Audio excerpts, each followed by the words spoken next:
Welcome to another episode of the Eric Crocker Show. I'm your host, former NFL and AFL defensive back, and today we're talking all things San Francisco 49ers. We got Nick Bosa. What I'm worried about most, and it's not him actually signing a contract, some other stuff. All right, we'll get into that. Also, a teammate, hopefully, for Sneed, he compares Brock Purdy to a Hall of Fame caliber quarterback, Drew Brees. We're going to get into those comments and 53-man roster surprises. Will there be a cut? Will somebody be let go that we're not anticipating? We'll get into all that and more. And of course, bring y'all on live as well to get your thoughts on anything that you want to talk about pertaining to the 49ers. Of course, this show is brought to you by Underdog Fantasy. If you don't already have Underdog Fantasy, you know what to do, man. Go to Underdog Fantasy or download the app and use promo code Crocky. When you do that, they will double your deposit up to $100. We're actually live today, man. We're live on Twitter as well. So figured I'd kind of invite some of the Twitter folks over. If you haven't already, make sure you come over to YouTube, type in Eric Crocker, and like and subscribe this video. let's go. There's my girls right there. Cool thing. For the first time, I got to see my girls play basketball together, like on the same team. And that was fun, and it was almost like they fed off of each other. I saw like a different side of each one that I had never seen before. I was like, man, that's pretty cool. They actually got like a little bit more like tenacious, a little bit more attitude. I was like, oh, let's go, little Crockers. All right. Of course, want to do a little mental health check, make sure everybody's good, especially after some people's player, Trey Lance, he got traded over the weekend. Looks like everybody's doing good. I see the Flames coming in, 5 Flames, or it's what we want to see. All right. We got Terry Dome. He got the 5 Flames in here. Khalil Young, he got the Flames. Let's go. 49er Gang 916. He got the Flames going on. So if y'all new to this, you already know, man, the Flames are like a mental health check. If you have 5 Flames, you're feeling great. If you have more than that, as we see from Adrian, you're feeling amazing. But anything less than 5, hey, man, we got to talk about it. Make sure everybody's feeling good. But all right, man, let's get into this show. I think we got all the Trey Lance stuff behind us, right? We good there. I think everybody's understanding. We had a long show when the trade went down. A lot of people tuned in, and we talked about a bunch of different sides of it, what it means for the 49ers, what it means for Brock Purdy. And obviously, like, this is his team, which, I mean, we knew that, but now it's like it's set in stone. All right, it's set in stone. So you can kind of turn that page. What does it mean for the Dallas Cowboys? I don't know if it means anything this year. I think we all know Dak Prescott's their quarterback. And I know if anything, we've seen Trey Lance have to deal with a lot of scrutiny. And I don't think that that's anything new to Dak Prescott. Dak Prescott, I feel like as much as Trey has faced it for not playing a whole lot, Dak gets it. I mean, he gets a lot of heat. Maybe that comes with the territory of being the Dallas Cowboys quarterback. But I think the way that people talk about Dak Prescott, like he's some kind of like bum or sorry quarterback, I'm like, nah, like dude's tight. I like Dak Prescott. But again, he's definitely under a microscope. Maybe you could teach some Trey Lance some things about that. And what does it mean long term for them? If I'm not mistaken, now listen, I haven't looked too far into the details. I do remember Dak Prescott signing a contract a couple years ago. That money's probably like continuing to kind of go up. If I had to guess right now, based on when I feel like he re-signed, we have like 2 years left, I would say. And if you are the Dallas Cowboys, you get Trey Lance. You want to see what that might look like. Obviously, Trey Lance, he needs kind of the live reps. Will he have an opportunity to get that? Will he be the second string quarterback? Because they do have Cooper Rush over there as well, who has played well in games. But you look at the Cowboys, you look at that situation, you look at the quarterbacks, and it kind of aligns for Trey Lance in 3 years to be able to have a crack at it and see what he does if they pick up his 5th-year option. So obviously Trey Lance has this year and he has next year where he's able to play with the Cowboys. And if Prescott's contract runs out by then and they pick up his 5th-year option, then you have him a starting quarterback who's been in your system for 3 years on the cheap. So again, Lance needs to play. Will that be an opportunity for him to do it? I'm not sure. But the fact that the Cowboys went out and said, you know what, we are going to give up a 4th-round pick when I did not think that the 49ers would get a 4th for Lance. I thought that they would potentially get a 6th or like a conditional 5th, something like that. So, hey, we're going to go out. We're going to trade a 4th. I think that means that they like him. To what extent? I'm not 100% sure. But overall, hopefully it's a good situation for Lance and he gets a legit opportunity to potentially be a long-term guy because I don't think it was with San Francisco, especially after how well Glock Purdy played last year. All right. Let's get into it. All right, we didn't come on here to really talk about Trey Lance. We're kind of turning that chapter, but we do got some Nick Bosa news, all right, or lack thereof. There were some things that kind of flew under the radar a little bit during the game, and reports came out prior to the game that like Nick Bosa, they're not even close to signing a contract with him or extending him, which is I don't know how you botch signing the best player on your team. I don't know what his demands are and whatnot. I'm not a capologist, so I typically don't dive into the numbers or what makes guys hold out or not hold out, etc. But I do know one thing: certain players you just don't play with. And we've seen contract negotiations with Joey Bosa and how those have gone. And I don't expect them to be any different for Nick Bosa. Like these guys, they will hold out and they will make sure that they get their money. So I'm not saying you let Nick Bosa hold your team hostage and just you have to meet 100% every demand that he has. But it does feel like the Bosas are willing to play hardball. And we know not just the 49ers, because I think a lot of people talk about Parag Marate and how good he is at, structuring these contracts to where somehow, some way they work out very well for the San Francisco 49ers. I don't think Nick Bosa cares about any of that. So what you're going to do is you're going to meet my demands. You're going to make sure that whatever it is that I say that I want, you're going to do that. And if you're not, then, hey, have fun playing without me, and we'll see what that looks like early in the season. I'm not as much worried about that, though. I do feel like, and I see somebody in the chat right here. We got T-Dub. T-Dub says he's probably asking for 25, 26 million a year. I'm not going to lie to you, T-Dub. He's asking for a lot more than that. He's asking for a lot more than that. If I had to guess, again, I don't know. Who am I, right? But just looking at some of the contracts, how they've been going, and what I've been seeing, some people say the numbers might be on Nick Bosa. It looks closer to 32 million a year, 31, 32, 33, like in that ballpark. Now, that's not really the most important number, right? Like the yearly salary, obviously, like that looks good when you look at it on paper and you say, hey man, he got 33 million a year. It's the guaranteed money. It's the guaranteed money. So that might be where the hiccup is. And you'll have to look at guys like TJ Watt. You'll have to look at guys like Myles Garrett. Like, what's their guaranteed number?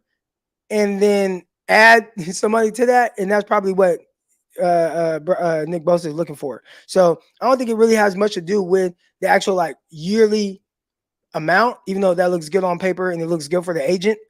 It's that guaranteed amount. What does that look like? And that's potentially the thing that's probably holding this up.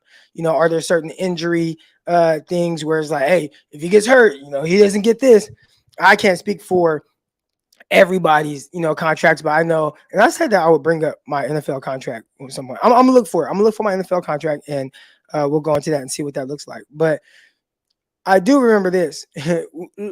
It had like this split in it where it's like, okay, first of all, rookie minimum. It was like at that time, we're talking about 2013, it was $405,000.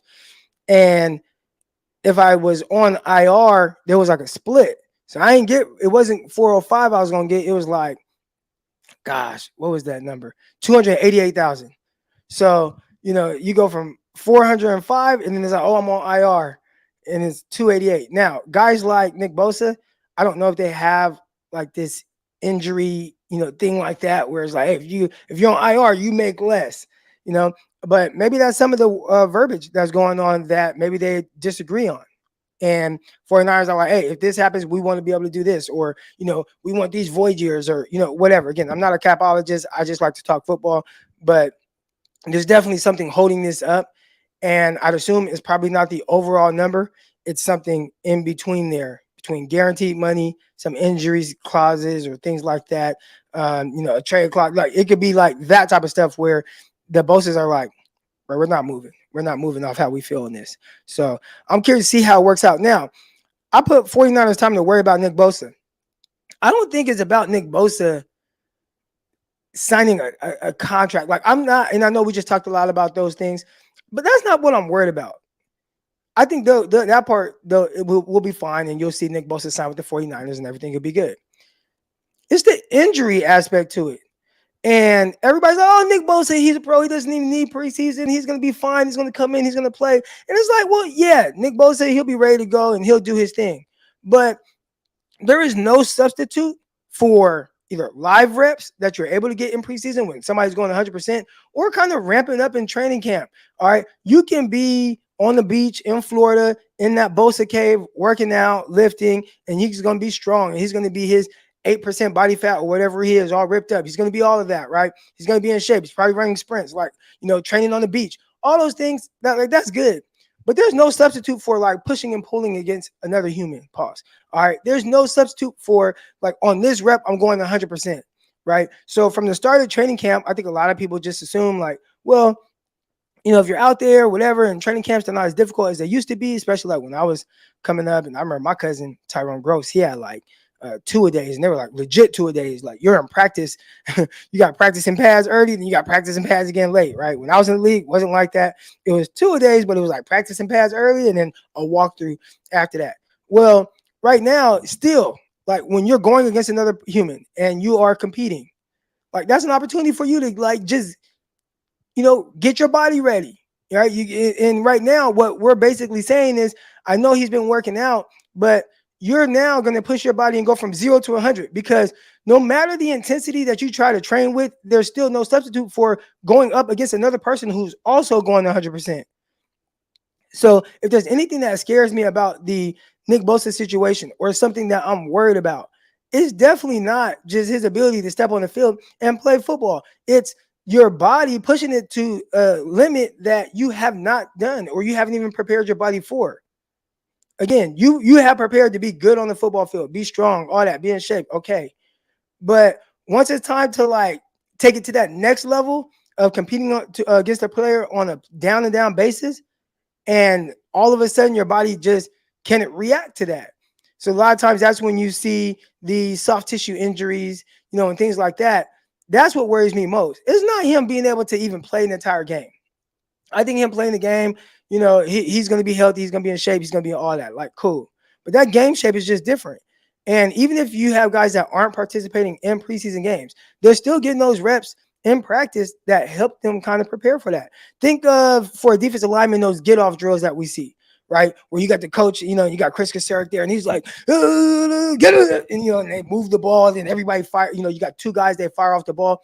You're still competing against the next person that's going to push you to compete more than what you would do by yourself. So by yourself, you probably go and you think you're going all out. But when you got that person next to you and I got to trigger, I got to react faster than this guy and hit that bag, and they're really trying to win those reps, right? Those are things that just help you get your body ready. And Brock Purdy, Nick Bosa, I looked at the chat. Nick Bosa, he's missed that. So if there's anything I'm worried about, it's not Nick Bosa signing. Even though right now it sounds like they might be far apart and maybe I should worry about that. But I'm not worried about that. I am worried more so about the damn soft tissue injuries, things like that, where it's like all of a sudden I have to push my body to a limit that I haven't prepared for and I haven't ramped up for. You can prepare all you want to play in the game. You can be in shape. You can be strong. You can be all that. But taking it to that next level when you have not competed against another human being for months, that's the part that's tough. That is the part that's tough. All right, we appreciate everybody's tuned in right now. Again, make sure you guys hit that like button, hit that subscribe button, all that good stuff. This is the Eric Crocker Show. And we're getting ready for the actual season. So I got this whole thing lined up with all these great guests weekly and things like that, getting guys on. I'm excited. This is the first time where it's like, this is my priority. Again, I own a gym that kind of took me away, got some inconsistency there, but it's like, nah, we locked in now. Locked in with y'all, locked in with Bleacher Report, locked in with Locked On 49ers. Let's go. All right. So yeah, good stuff. We got a super chat here from Gimme Cash, and I appreciate you for giving me some cash. The Niners front office has been very questionable. This Nick Bosa deal won't be easy. Remember his brother holding out, perhaps nagging reps, injuries. Right. And that's the big deal. Like, just with how the Bosas handle business. And they handle business probably like they should. Like, dude, I'm not going to let y'all dictate how I sign this contract. Y'all need me. Somebody on Twitter had posted a good comment, and he was, I don't know if he was halfway joking or halfway not or whatever. But here's the thing: when you start talking about franchise quarterbacks or even potential franchise quarterbacks, when you have a guy like this, and again, I fully expect Nick Bosa to be out there week 1, but hypothetically speaking, he's not. When you have a guy who you feel like is a franchise quarterback, well, Nick Bosa can't be the reason we lose this game. The quarterback might have to be the reason why you win. One thing that has been scary right now for the 49ers throughout preseason, what we've noticed, and obviously this is with, some guys in, some guys out, are the starters in, are the starters out, et cetera, and you kind of factor in, well, Nick Bosa's not in there, so, not that big of a deal. If Nick Bosa ain't playing, where the hell is your pass rush coming from? And if Nick Bosa ain't playing, who the hell is going to help stop this run where guys have just been running straight at the 49ers and running down their throats, right? Like, that's what it's been looking like. Guys are just getting pushed up the middle. So if that continues what we've seen so far, and again, I expect the 49ers to, take it up another notch when it comes to playing in Pittsburgh week 1. But if it doesn't look great, then you're going to have to lean on the offense and your quarterback. And I will say one thing. When I watch Kyle Shanahan, and I have questioned this at time, I don't feel like he's ever leaned on his offense to win the games. I feel like he's a very conservative coach. I think that he obviously is a terrific mind and play caller, etc.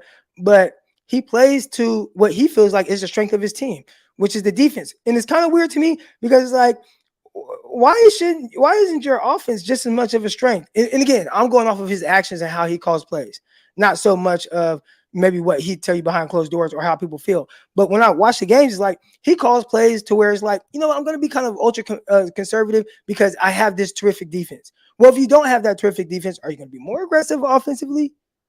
Especially when you have the Deebo Samuels, the Brandon Ayuk, the Christian McCaffrey, the George Kittle, and everybody else, Kyle Juszczyk, Jawan Jennings. Like, you got all these guys. Are you going to start to lean on them more? Well, you might have to if Nick Bosa isn't out there, because I don't know what the defense is going to look like on a consistent basis without having Nick Bosa out there. And to be honest, I don't want to know what that looks like. So, goddamn, get the Nick Bosa thing done. Get it done.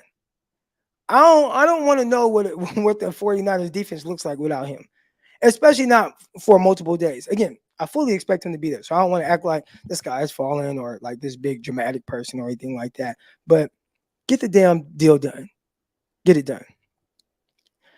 Appreciate everybody's in here right now. Hit the like button, hit the subscribe button. Shout out to all the the Twitter people.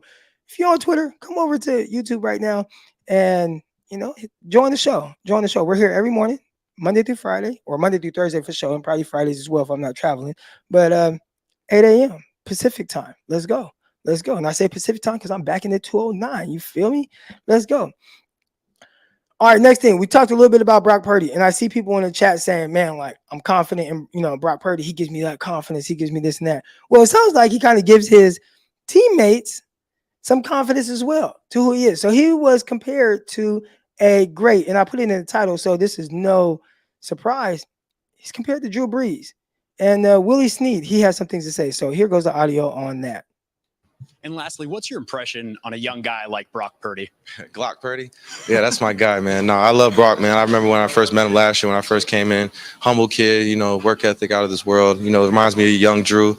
I tell him that all the time. But, he's just a really humble kid. He comes to work every day with the same mentality to get better. And just to be around a guy like that, it makes you want to come to work and make plays for your quarterback. Well, I have to follow up on that. To compare him to a guy like Drew, what are those similarities? And is that something you're really serious about? No, I told him last year, it's just something that I see in him. I've been around Drew for 3 years, and just the professionalism, the way he approaches the game, studying, comes to work every day, throwing after practice, taking practice reps serious, that just implements what Drew was. And that's why he was a Hall of Famer. So, it's a stretch to say that, but, I've been around that guy and I know what that guy does.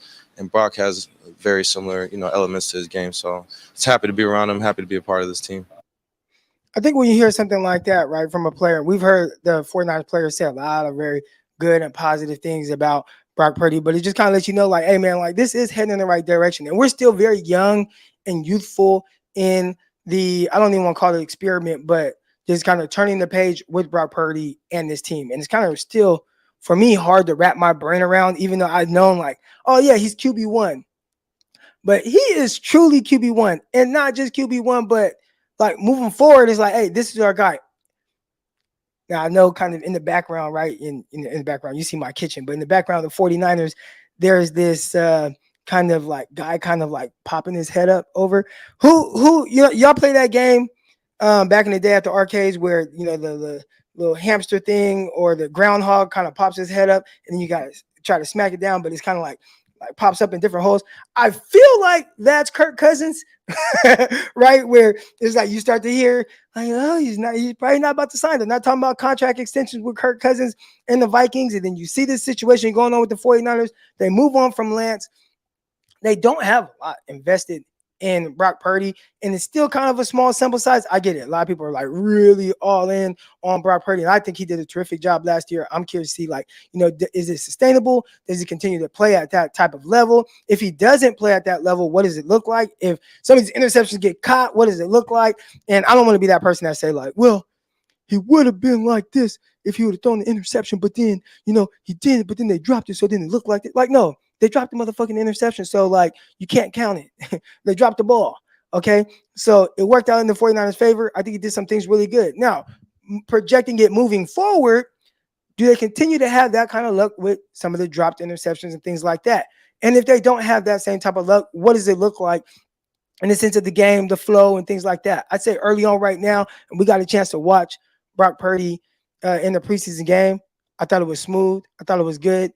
It's interesting hearing the broadcast with Tim Ryan and Greg Papa because you see them, I don't want to say propping Purdy up, but okay, let's just talk about this game, right? And I actually had no intention of really going into the game, but Brock Purdy comes in and it's very clear right away, man, he's sharp. The way he sees the field, I think the way he sees it, he's able to execute that at a high level. That's what it looks like to me. He dropped back. A lot of the quick stuff, it's there, it's open, boom, I'm comfortable, I'm going to hit it. And shout out to the offensive line. I thought the O-line was really good. You watched on week 1, then week 2, week 3. I thought week 3 was the best version of the offensive line. They were terrific throughout the entire game, not just with the first group without Trent Williams, but moving forward, like, man, they're good. Opening up running lanes for the running backs and things like that. All right, but we'll get to them a different time. But Brock Purdy, what I was saying, man, you see him just over the middle, boom, 5-yard throw, 7-yard throw. He understands where to go with the ball. He's doing a terrific job of that. When you need to make plays with his legs, he did that. There were a couple throws that I thought were not great throws at all. And when you listen to the broadcast people, it's like they kind of I don't want to say made excuses for him, but they kind of pinned it on somebody else. I'm like, no, listen, Brock Purdy is terrific. He's doing his thing. He looks good. If he misses a throw, he misses a throw. Like, you can say that. It's okay. He doesn't have to be perfect. He threw a ball to the sideline, Deebo Samuel. I'd have to watch the all 22, but it looked like Deebo, from what I saw, at least the end of the play, looked like Deebo was open. And he airmailed the ball, 5-10 yards out of bounds. And then there was a throw to Brandon Ayuk where he ran like a curl route. He sat down in the soft spot of the defense. He's sitting here, and all of a sudden, Purdy misses. He throws a poor pass. He throws it too far inside to where you have a guy who's sitting in a soft spot. And all of a sudden, he has to randomly dive to the left, and it's high off the mark, and it kind of goes off his hands. And they're like, oh, routine play by Ayuk. And it's like, no, that was a terrible pass. It's bad location. Now, if you want to say, hey, I just expect Ayuk to make that play regardless, then okay. But it was bad location. It was poor. And you had a guy sitting there, and then he threw a ball, and it was a poor location. Like, it's okay. The thing that worried me the most was anything with that play, or I don't even know about the Deebo or whatever, but we know that he likes to work a certain area of the field. And I think when he works within that, and if he continues to work with, like, this is who I am, I think he's going to be fine, right? Where he could potentially get in trouble is, I think, the more he kind of like tries to make the drive throws. And there are a lot of people that have talked about his arm strength or lack thereof. And for me, the arm strength, and I've always said this, I said two things, right? One, you don't need to be fast until you need to be fast. And I think we were talking about Jair Brown a lot, and people were like, oh, it doesn't matter that he ran a 4.65. Like, he does this and he does that. It's like, yeah, but until you need to like run fast. And when you looked at the 49ers defense with Kelly broke up the middle, boom, bounce outside, and outruns an entire San Francisco 49ers defense for a 75-yard touchdown. Kelly, running back for the Chargers, like, he's not a speedster, but he outran everybody. Why? Because you don't need to be fast. The team need to be fast. Well, and they didn't have nobody that could be fast. But when you look at from the other side, as far as the arm, right? And sometimes when you have to overcompensate for maybe not having, the biggest of arms, you try to put more on it, and maybe it's a little too much, right? So that's just something to keep an eye on as it pertains to Brock Purdy and his drive throws, right? The throws where maybe the feet can't be perfect, but I still have to kind of drive this ball 15 to 20 yards. What does it look like? Or maybe, I kind of see something late and I have to fire it. And, can I still put enough on it to where I get it there, accurately to a receiver? And those are the things I would continue to watch for. But outside of that, when Snead says Drew Brees and you watch the way that he plays, it's like, I can see it. Now, he talked about a whole lot of stuff that Brees does off of the field. I think there are also a lot of comparisons on the field as well.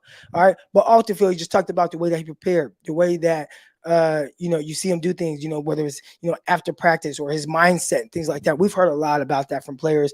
That's why they're not worried about, you hear a lot about the turnovers in practice, the interceptable passes, and they're like, man, we ain't worried about that. Like, dude's a baller. He's a gamer.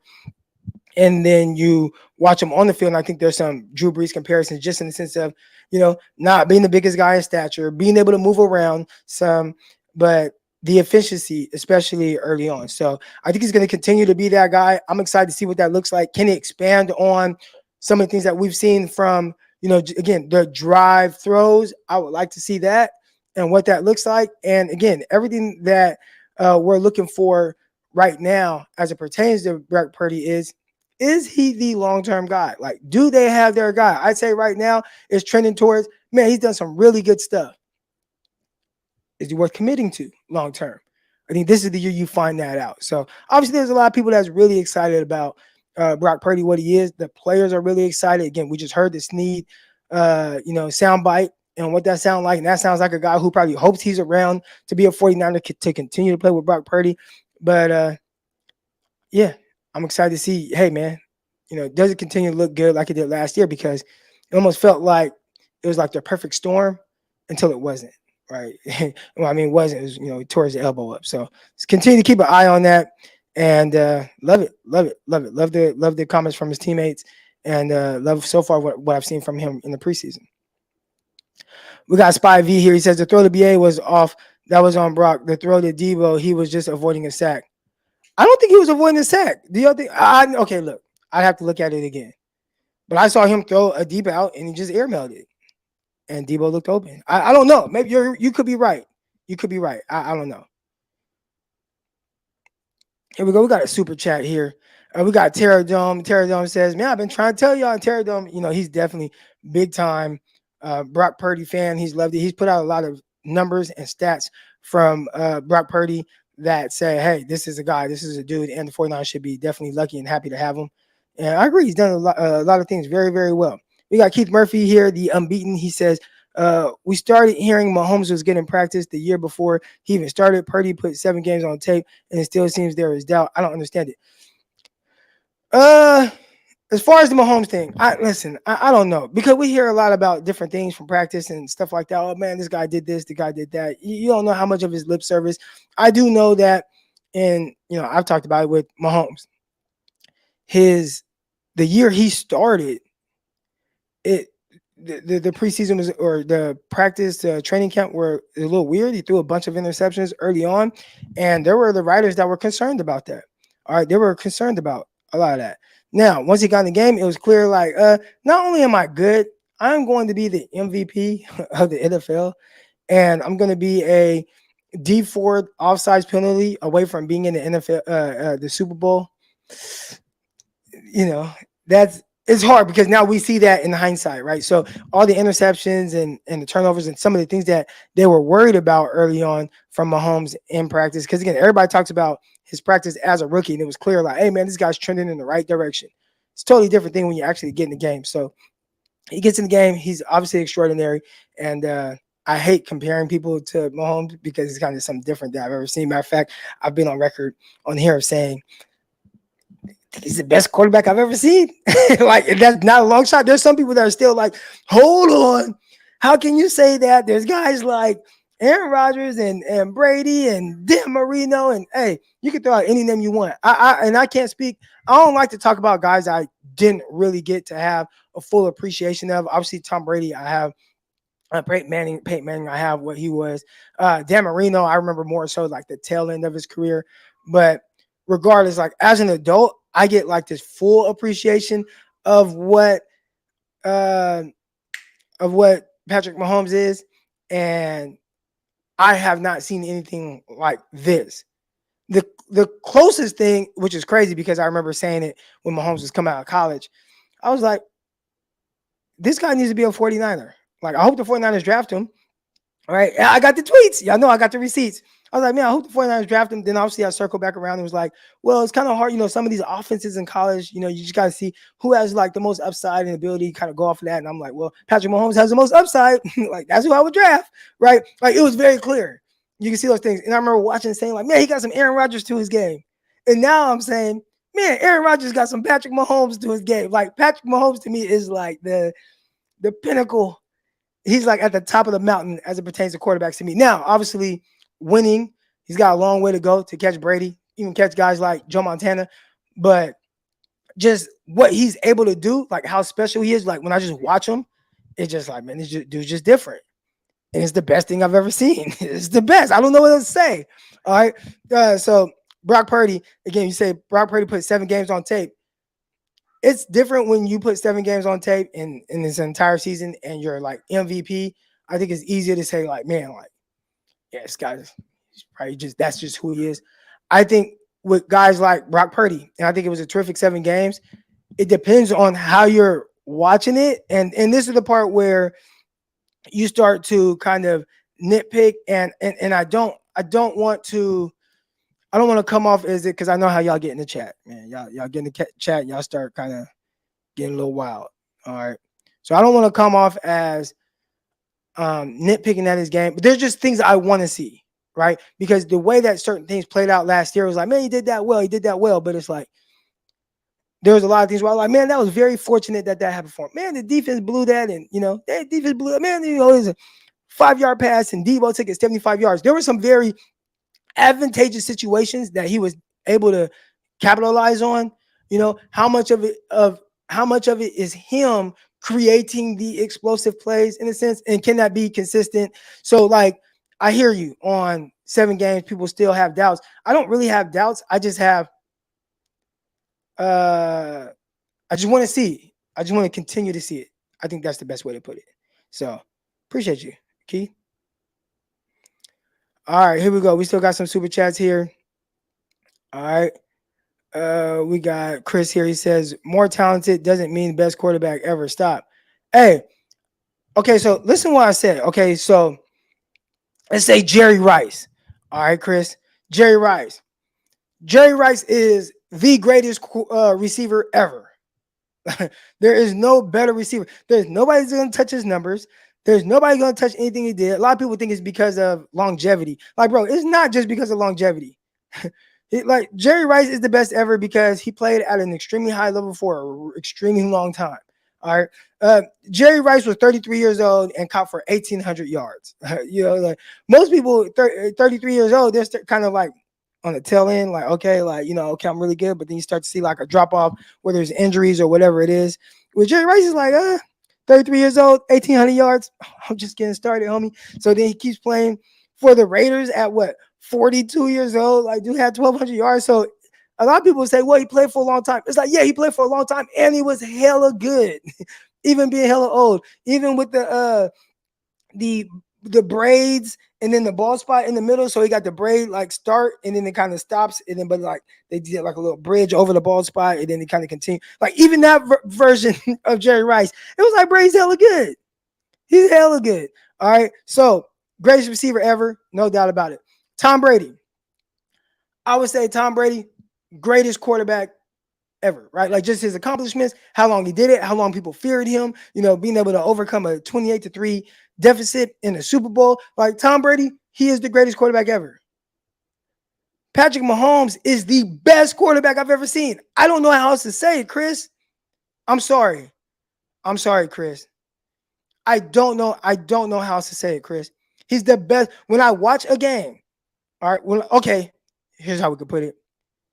If you listed all the great quarterbacks and you were like, all right, Croc, for this one game, you can have Mahomes, Manning, Brady, Elway, like whoever, right? I don't know, throw some Frank Tarkleton or whatever the hell. Who you want? Give me Mahomes. Like that. So that's what I mean. When I say you can say most talented. You can be, Justin Herbert, extremely talented, right? He's probably one of the more talented quarterbacks in the league. I'm not picking him over these other guys. But if you told me right now, hey, in this Super Bowl, all things created equal, because we did watch Tom Brady and Mahomes play in the Super Bowl together and what it looked like, right? But we also have to admit, and now again, I don't want to make excuses for guys and stuff like that, but Tampa had one of the best defenses in the league, one of the best D lines, and Mahomes, it just so happened that every one of his starting offensive linemen was out in that game. And that's extremely difficult to overcome, especially in the biggest moment. Like, I can overcome a defense not being as great. I can overcome, maybe having a receiver out or whatever, or having to play a season without Tyreek Hill. I can't overcome my entire offensive line being out. I just can't. So, I understand what it looked like in that game. But if we're saying all things created equal, and it's, the best version of the Chiefs versus the best version of whatever the Patriots were, even to 2017 that went undefeated. Hey, y'all can unsubscribe, whatever, but I'm probably taking Mahomes. Like, I'm just taking Mahomes. Like, the dude's amazing. I don't watch him. The way he was able to overcome the deficit against the 49ers, then come and did it again when Jalen Hurts was playing extremely well in the Super Bowl. And I feel like there's no deficit that's big enough. I said it early on, and I was getting a lot of heat, and I think I deleted the tweet because I can't find it anymore. But I compared the Chiefs with Mahomes to like the Warriors and Steph Curry. And when you watch the Warriors, even like watching them in the playoffs when the 49 my Lakers just dogged them this past year, it was still like, damn, like even though it looks like my Lakers got them on the ropes, it's like there's no lead that's big enough for these dudes, right? It's just like, I don't know. That's how I feel with Mahomes. Like when Mahomes is on the field, like the game is not over until like it's 0-0-0 on the clock. It's I'm scared of Mahomes. I'm scared of him. So is he the most talented? Probably, but he's also great. He is a great quarterback. Herbert, probably one of the most talented quarterbacks in the league, if not the most talented. It doesn't matter. Mahomes, one of the most talented and the greatest that's playing right now. Dude's amazing. I'm sorry. Warriors will be dog walking the Lakers all year this season. You sure about that? You sure about that? Let's go, Lake Show. All right, here we go. We got Black Caesar. He says, let's see Mahomes at 40 plus. Hey, we might not need to see Mahomes at 40 plus because by the time he's 33, he might already have 7 Super Bowl wins. I don't know. But who's the Super Bowl favorite this year? Probably the guy wearing number 15 with the Kansas City Chiefs in that squad. Sorry. But Chris said, link me. And we'll get to that. All right. We still got another little segment y'all haven't even let me get to yet. But here's the link for anybody who wants to join in right now. Come on live, all that good stuff. So if you're over on Twitter, you need to come over here to YouTube and hang out with us a little bit. All right. Here we go. Chat going up, all that good stuff. Last thing I wanted to discuss, and then, obviously we'll save whatever else for tomorrow. And the rest of this, we'll have y'all coming on here. We got Terror Dome popping in now. Chris is going to be popping in. There goes Chris. He's popped in now as well. So, Chris, Terror Dome, do I need to put the clock on? You know what I'm saying? Do I need to put the clock on people? Hopefully not. We're going to have a good time. Mr. Blue Magic and Gammon's in. Let's go. Okay, we got some of the usual suspects ready to talk some 49er football. Last thing I want to talk about is 53-man surprise cuts. And, we should start to hear about 53-man roster, things like that. I will be going live on Bleacher Report tomorrow. I want to say 1 Eastern or whenever the 49ers finalize their 53-man roster. So, look out for your boy. Right now, I'm not sure, but I've seen people kind of put it out there. They call me BR Crocky. All right. and that's BR for Bleacher Report Crocky. All right, because I'm on there, especially all next month. Like I'm on Bleacher Report all month.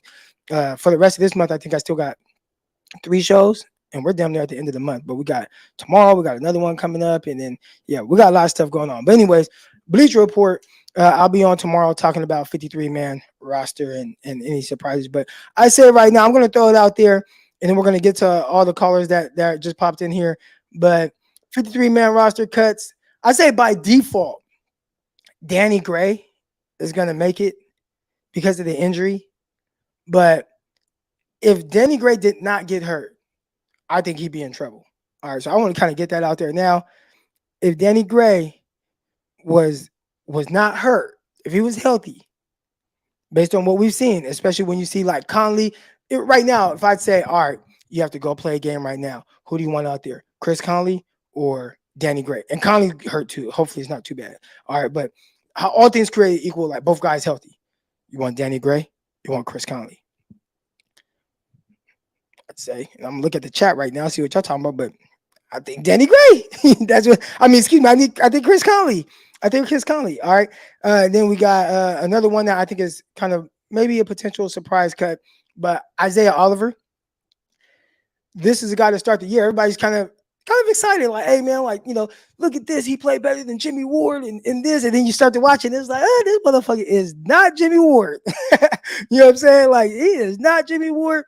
He's playing in that slot, and it's tough, especially when you're a guy like Isaiah Oliver, right? Just from the way that he's built.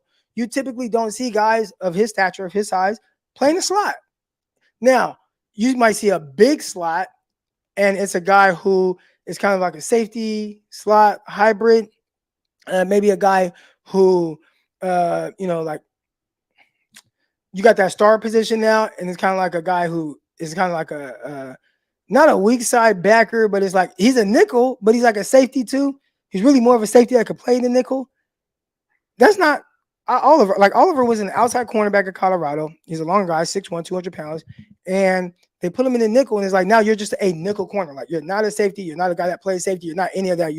You are a nickel, and that's tough on guys of his stature because typically the change of direction isn't great. All right. Just think of it from the standpoint of having that match and mirror the movement skills of a receiver in the slot. Typically, those are your a little bit smaller, twitchier guys. I know the 49ers have a big slot and Juwan Jennings right now. I bet if you ask Oliver, he's like, hey, I got no issues guarding Juwan Jennings. And sorry for the shot at Juwan Jennings. But when you got those smaller, quick, shifty guys in the slot, then you have a 6'1", 200-pound guy like Oliver, and it's like, hey, I got to play in all this space. These guys have two-way goes on me. They're setting me up. Just the way your body's made, like, man, my feet might not turn over as quick as the one guy. So, for every one step, that might be a little bit longer that Oliver makes. This other guy has taken 3 because he just has a shorter body, legs, anatomy, or whatever, and he's boop, boop, boop, boop, and able to get in and out. That's difficult for him. So I don't know if that's been his issue in preseason. But so far, we've seen just a level of inconsistencies. And when you see him just in this last preseason game when all the other starters are out, that's worrisome. When you saw him in the Raiders game, when he was in and he was like the only guy that we thought was a starter, he's playing a lot in that game, that's worrisome. So if I'm Isaiah Oliver right now, and I don't know if anybody did anything to push him out of there. I know they talked about him potentially being now just more of a big nickel, right? So when you go more so like dime, he might not be your first guy, but maybe you do like more matchup stuff with him. I could see that if you want to utilize him in that way. And it's like, well, we're already paying him. But if he were cut, I wouldn't be surprised. I would not be surprised. Now, next one, Oren Burks. Oren Burks was signed here to be more of a special teams guy. And Oren Burks might, continue to be that and excel there. But again, we're talking about surprise cuts. So these are guys that you don't anticipate being cut. I don't anticipate Oren Burks, George Odom, he's next. But Oren Burks being cut. But I can see a scenario where the 49ers start to look at this linebacker crew. And unless they're just going to keep more guys, it's like, yeah, well, we got Fred Warner. Yeah, we got Dre Greenlaw. And you start to look at some of these young guys and what they do for the 49ers. It's like, man, Jalen Graham had a good preseason. Not perfect. I see sometimes he kind of gets stacked behind guys and it opens up run lanes. But if the game starts to slow down for him, what does it look like for Graham? This is a guy who, I was watching D Winters. I'm like, oh, D Winters, can't wait to watch him. Like, man, can he start? And then you watch preseason and you start to see when he's coming in. And it's like, I don't know. It looks like Graham has like the head up in that competition, the leg up on that in that competition. But you watch Graham, he continues to do good things. Are they going to let Graham or D Winters go? I don't anticipate that. So now we're talking about those are 4 backers. Now, if they want to keep 5 and they just like, hey, Oren Burks, special teams, all right, boom, you keep him. But then now that means that the Flanagan Fowles and the Marcelino McQuarrie Ball, like all those dudes, they're out of there. So that's tough. But if any of the guys were to, hey, I'm surprised that this guy got cut, it would be Oren Burks. And the last guy, again, another guy that I felt like is brought in for special teams purposes, but George Odom. He was a signing where a lot of people like, first of all, special teams has been trash. So I know they put the resources in for these guys who are really good at that. And I hear Oren Burks, the way that he prepares, amazing. Odom, amazing, all that stuff. But whatever, and I don't want to put all these woes on them. They're probably like, Croc, I wasn't even out there during that time. Like, they had the reserves. They're trying to figure out which one of these guys can play. But man, their special teams is trash. All right, during the preseason. Now, George Odom, we'll see, but I have liked what I've seen from Taylor Hawkins. Now, Taylor Hawkins, again, how good he's on special teams. That's going to be something that you have to continue to watch. But Hawkins is a guy that played cornerback at San Diego State, bigger guy, again, another 6'1", 6'2", 205-pound guy. They moved him to safety. He spent last year on 49ers practice squad. Then you watch him this year, and it's like, man, you see him in coverage. It's like, he's doing very well in coverage. That looks good. Okay. Especially for a safety, he's like, you know what? I did play some corner as well. You feel me? Where I think he might take a hit. And again, I don't know how. I'm not saying I watch him like super closely, but I watch him enough to know in coverage, he did well. Nice third down stop on the goal line in the last preseason game. But the thing that might worry people a little, you see those missed tackles? When Kelly and I talked about the defense not being fast enough, it was Taylor Hawkins that missed that tackle. All right. He missed another tackle near the goal line, where I said probably like on the 30 in, he missed a tackle, just kind of whiffed. Has that been something that's been consistent with him missing tackles? I don't know. But I do know one thing. And coverage has been solid.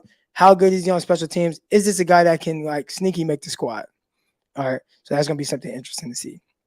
So I want to hear y'all thoughts on all of this. Appreciate everybody's tuned in right now. Got a couple of super chats here. Shanny's a good coach, but can he evaluate QBs correctly? Cowboys are bums, but they always seem to have their guy. Could they get Trey Wright? Great question. One, as far as evaluating quarterbacks, I think for Kyle, it's a battle within his own mind, right? Like the battle of like going out there and you see the final product as some of these other guys who have had to develop, right? A lot of people talk about how he really like Josh Allen, which is weird, right? Like maybe he did like Josh Allen talent, but if he would have gotten Josh Allen, the quarterback that we saw his rookie year and maybe even his second year, and saw the erraticness of that on a team that he felt is ready to go, and then there was a Brock Purdy that came in to play well, would he have moved on from Josh Allen? I believe so, because I don't know if he has like the true patience to really sit through and watch a guy develop. Same with like Jalen Hurts. I brought his name up a lot. Hey, same with Dak Prescott. And, we all know the great rookie year that Dak Prescott had. He was terrific. The next year it looked a little weird when he didn't have the run game to lean on, and some of your defensive players are hurt. I think his rookie year, Cowboys had a really good defense. Second year, it just wasn't as great, right? You see things kind of fall apart around him. He starts to miss throws. He's pressing a little bit. He could barely throw for 200 yards a game, and they're losing. Like, it was tough. What would Kyle would have thought on that? So I think Kyle's biggest issue that we've seen so far, he seems to be very impatient, and if he thinks that there's slightly a better option, he will go with that. We've seen him bench guys like CJ Beathard for Nick Mullins, and I'm not saying it was right or wrong. I'm just saying he don't got time for the BS. So when it comes to him being able to evaluate a quarterback, he probably can sit there and evaluate and understand what this guy needs to get better at. It's going through the process of that where he might rush through it and just be like, no, I'm cool, and be impatient with that part. So evaluate quarterbacks, I think he's fine. Being patient with quarterbacks, maybe not so much. Just my idea. As far as Cowboys are bums, says Black Caesar. Cowboys are really good. And for whatever reason, 49ers have their number. I don't know why or how they just continue to really kind of have the number of the Dallas Cowboys the way they do, but Cowboys are a really good team. They're going to play very well. Their defense is going to get after it. Week 5 is going to be very interesting, in the Bay. I'm probably going to be at that game, but they're not bums. They're actually a really good team, well built. But for whatever reason, the way that the 49ers are built, it just contradicts whatever the Cowboys do well. In a sense, just like the Cowboys, it's like when they see the 49ers, I don't know. It's just like, damn, they're doing something to us. And I don't know how to beat that. Or I don't know how to get my team ready for that. And that's tough. Now, let's say they hypothetically beat the 49ers. Well, would they not have been like Super Bowl favorites last year? Right? Like they are a good football team. They are a good football team.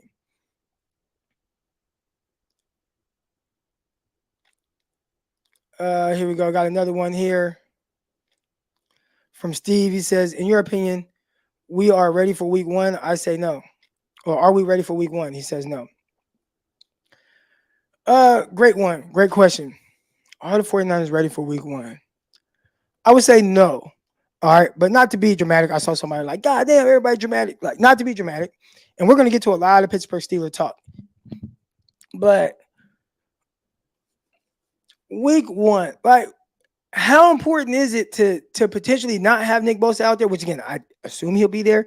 But with Nick Bosa, is he going to be like, just 1,000%? Is he going to be on the snap count? If not, like, how important is that? Do you have to lean on him? Can the 49ers stop the run? Can Colt McKivitz slow up Watt for an entire game and stop Watt from making a game-changing play? The Steelers, and maybe because they played their starters a little bit more in preseason, and not just because they're going against backups or whatever, but you hear a lot of good things coming out of camp about how they look, Kenny Pickett taking that next step, what does it look like, and then they go into the preseason, and again, might be against reserves or whatever, but Kenny Pickett had 5 possessions in the preseason. Does anybody know how many touchdown drives he had? So again, he had 5 possessions where it's like, okay, I'm gonna start. I start this game or whatever, and he has a possession. He had 5 of them. How many touchdowns did he have? If you guessed 5, you guessed right. 5 touchdowns, 5 drives. Again, it's preseason, and you get in the regular season might look drastically different, but they've been saying a lot of good things about him. So his receivers, and you start to look out there, it's like, damn, they got some weapons. They got some weapons, right? And you know Deontay Johnson, and you see the Pickens to Pickett or Pickett to Pickens connection, and then you got Allen Robinson, and you got Freiermuth, the tight end, and the running backs. And was it Mason? What's that kid's name? Warner? What's the kid's name? That is like, you think Najee Harris is the guy, but then they got the other kid, and he's running hard. So if the offensive line is better, like, that's going to be a tough out. Like, defense, they got playmakers, like they got Minka. So I'm not trying to hype them up to where it's like, hey, they're just like this amazing, you can't beat them. But I would say, are they 49ers ready for week 1? I think that would be it's going to be a challenging game. And I almost feel like I know more about them than I do the 49ers, because the 49ers has been, there's guys being out, there's a lot more unknown. I expect the 49ers to play very well and do good. I think they're very well coached. I do know that the Steelers will be very well coached as well. And them terrible towels going to be flying. I will be at the game. Cowboys have too many self-inflicted penalties.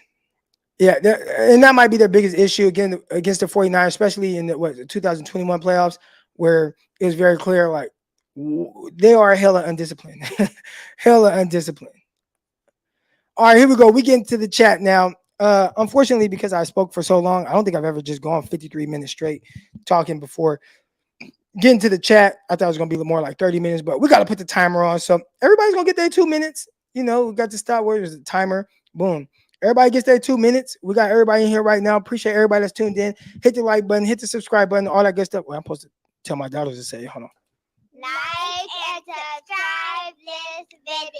There we go. So this is the part of the segment. If you're on Twitter, you might not have seen this, but I bring the people on and they get to get everything off their chest. Sometimes they get to go longer. Today, we got what Symmetry 7 says, Croc need a shot clock.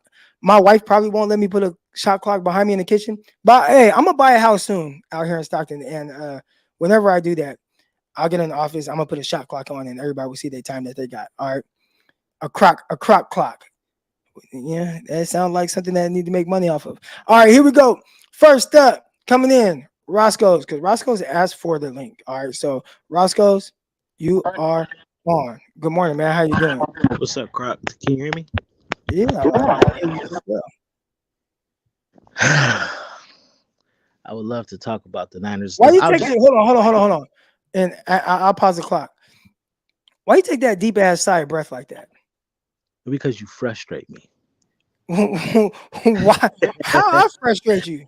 Because you just lying to the people, my guy. What I lie about? Well, hold on. To the person that said the Cowboys is trash, come on, man. The Cowboys are a really good football team, and the game last year, they literally were in it. I mean, our defense played very well, but the Cowboys pretty much knew everything we were doing on offense. Their secondary is very good. Their offense is good. They're going to be a tough out if we see them again. The Cowboys are a very good football team. My brother said, Symmetry 7 said, you excel like Angela Bassett on Waiting to Excel. That's a bar. That's a bar. Waiting to Excel. That's crazy. All right, but okay, now the clock is starting. Go ahead. Why are you frustrated? All right. Don't interrupt me. First off, I think we can all agree. Maybe you could say Randy Moss, Calvin Johnson probably are the most talented wide receivers that we've ever seen.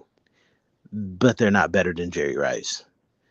Jerry Rice is the greatest receiver of all time. Tom Brady is not the most talented quarterback. There's a million quarterbacks that are more talented than Tom Brady, but Tom Brady's the greatest quarterback we've ever seen. You also said, oh, they did play in the Super Bowl, and this man didn't have all his offensive linemen. He didn't have his tackles. I'm going to say this, though. No, he didn't have his interior guys either. Like the starters were out. Okay. I'm not sure about that, but I'm going to say this.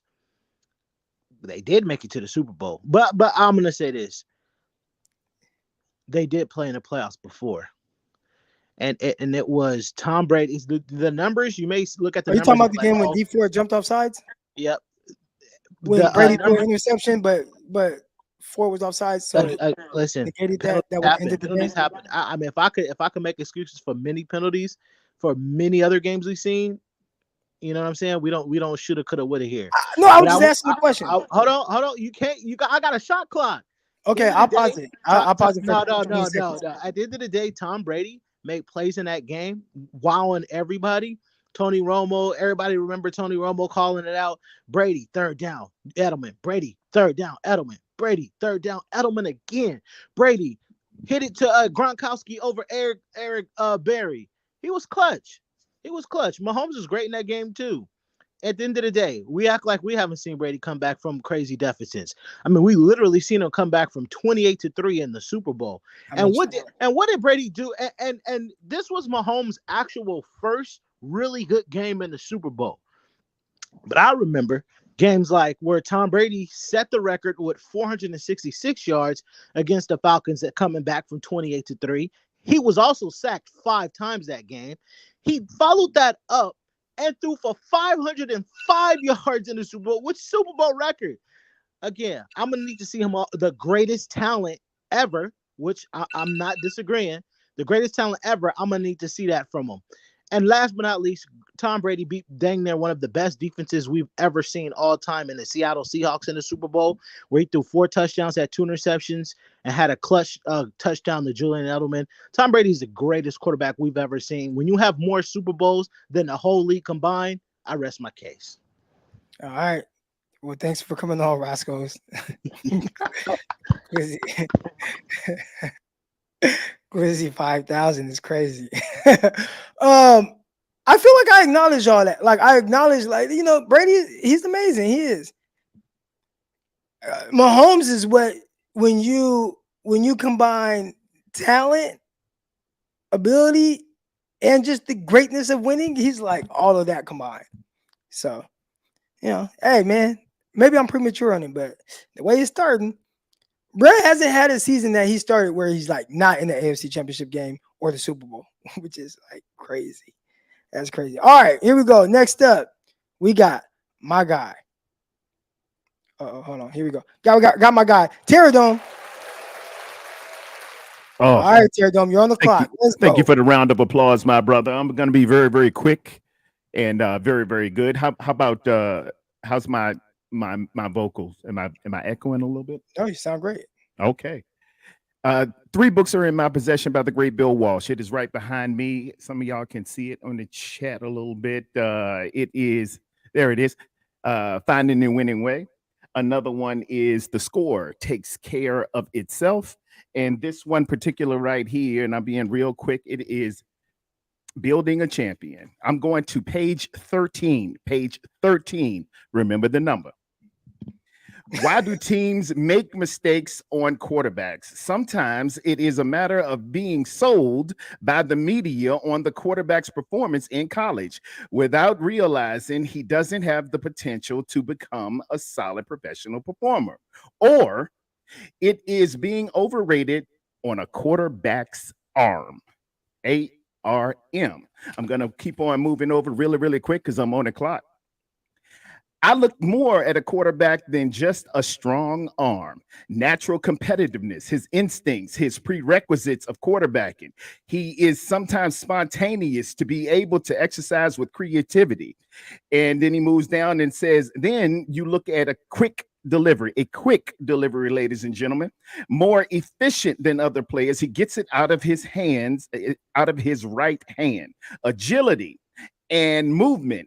And very important, leadership skills, functional instinctiveness, mental processing. I say again, processing, ladies and gentlemen. I know a lot of y'all caught up on the arm talent, and y'all are at 7-Eleven slurping on that great Patrick Mahomes pack. But around here in the San Francisco 49er area, me being 53 years old and being a witness to the 81, 84, 88, 89 championship teams, I know what a quarterback takes. It takes these prerequisite skills that the great Bill Walsh said, and you can pick this book up on Amazon. You got to be a little bit quicker. You got to be a little bit faster, and you got to be a leader. Okay. We so got your that. time is up, but I do have one question for you. Go ahead, young man. You got to play a game tomorrow. Brock Purdy or Patrick Mahomes? You know who I love. You know who is with the quarterback for the San Francisco 49ers and our defense and our weapons. I roll with Brock Purdy. That's who I got. Patrick Mahomes is not walking through that door. We don't play fantasy football here. We play tackle football. I'm just asking, like, if you have a team, your team is like, I'm picking my team, all that's well and good, Croc. And I got to pick a quarterback. Who am I riding with? All that's well and good. I go with the red and gold until I'm dead and old. I'm here for number 13, and it is on page 13. And ladies and gentlemen, I'll give a shameless plug once again. And if you're on Amazon, pick up another one up called "Get This in the Spirit" by a wonderful. Hold on, we got to stop with the Amazon thing. Terror. I think I need like a link, and then they got to pay me for that. So we giving like them the plugs and stuff like that. We got to, hey, look. Well, I'll put my plug. I do this full time now, so my money and stuff like that. We got to figure out a business. I know you're a businessman. No, Croc, you were on stage with your hero, Rod Woodson. Charles Woodson. I'm sorry, Charles Woodson. So you operating in different circles and everything. We love you for it, man. We think you are the cat's meow. He ain't talking about apartments. Hey, by the way, hold on. I do got houses. You hear him? Go ahead, show it off. He got something. Here he come. Here come the Croc. What you got going, man? Plug yourself. I am glad that I had some shorts on just now, because sometimes I be recording, y'all can't see my under area, so sometimes I just be having like drawers on, but luckily I had some shorts on today, and y'all saw the camera. I'm trying to get Woodson's Whiskey to be a sponsor and part of this show. All right, so Woodson Whiskey right here. We were on stage, drank some of that. I was drinking some of this Heist Manhattan the other day. It's a terrific cocktail, already pre-made for you, and good stuff. That's all I'm gonna say about that until they. Is it a bourbon or is it a? It is a bourbon. Yes, it's a bourbon. Yeah, bourbons are really cool. They're smooth, ladies and gentlemen. Yeah. And God bless you, Crocky. Man, always a pleasure to see you. Let's chop it up some more. Get on the Terror Dome. I'm going to be on tomorrow at 10, and I'm going to be on Thursday at 10. Terror Dome, 10 and 10 on Tuesdays and Thursdays. That's Eastern time, and 7 to you West Coast civilians. Amen. All right. All right, Appreciate man. it. God Thanks for bless coming you. on, Teardome. All right, brother. There we go. All right, here we go. We got 2 minutes on the clock. Next caller, we got Mr. Blue Magic. What's poppin'? Hey, yo, Where I'm you at, coming man? Hey, are on. you out there in the boogie down Bronx? You in the Nah, boogie down Bronx? I'm just leaving. I'm just leaving an event that I had this weekend, and I literally put on what I wore to come here just to troll. So this is just a troll. This is just a troll. Yeah, yeah. Y'all see the hat? It's not my team. And Croc, you know when I come on here, we got the same hat, and I Same hat. always put it on just because we here. But just a troll. It's for the fit. It's for the Okay. fit. It's for the fit. It is for the fit. It is for the fit. Got the icy white fit on. Okay. And why? You know how we coming. You know how we give it up. So that's Do why. you have the you got the Timbs on though? Nah, I got the Timbs. I got the J's on. I thought y'all ain't that what y'all wear the Timbs in there. I feel like y'all wear the Timbs with swim shorts on. I'm saying we do. I ball in Timbs. Like that's how New York give it up. We will toss the shit out you with some Timbs on. Like real for real. But anyway, so you stole my point about that. Listen, people, just because you point out a flaw or a weakness or a area of non-strength, it doesn't mean that you don't believe in a player. You know what I'm saying? We gotta cut that. Like when people say that they need to see more from Brock, it's warranted. Think about the positions that Brock was in. Everybody, you know what I'm saying? We glorify the numbers. Yes, he came in. Yes, he fits the system so far. But just like Croc said, if you look at Dak looked like the swoop his rookie year. And then what happened? The team wasn't clicking on all cylinders. Injuries, missing players, so forth and so on. So that's where I hold my reserve. I hope Brock is everything and more. I hope he's more than what we seen last year. Because I'm a 49er fan and I want to see us win a ring. I'm tired of just going to the NFC Championship. I hear you. Yeah, that's your time right now. But next wait, time you come on here, they're probably gonna kill you for having the Bills attire on. Hold on. Yeah, they did because Grant got me on a whole little short. But I want to touch on that Pat Mahomes thing. Pat Mahomes is what it would look like if Tom Brady and Aaron Rodgers in their prime came together. Brady is amazing. Brady is amazing. But what a lot of people discredit is 2 rings shouldn't be there. Spygate and what we all know with the Brady rule, that fumble that was not a Hey, I'm gonna get you out, Mr. Blue Badger Bob. I'm gonna end with this. A wise man once said, "If you ain't cheating, you ain't trying." All right. I'm gonna see you tomorrow. All right. Hey, Coach told us. Now he was talking about some different stuff, but he said, "If you ain't cheating, you ain't trying." All right. So, Spygate, the Deflate Gate, all that stuff. You ain't cheating, you ain't trying. Let's go. All right, here we go. Next caller. 2 minutes on the clock. We got Mr. Gammon. How you doing, Gammon? I'm doing good. I'm doing real good. So since I got 2 minutes on the clock, man, I want to shout out to Symmetry 7. That man he needs the championship chat belt this today. He is absolutely killing it in chat.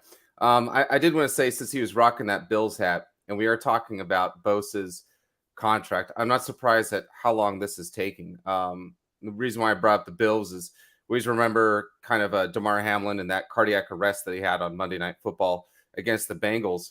I'm always a big advocate of a player getting as much money as they can as soon as they can, no matter what.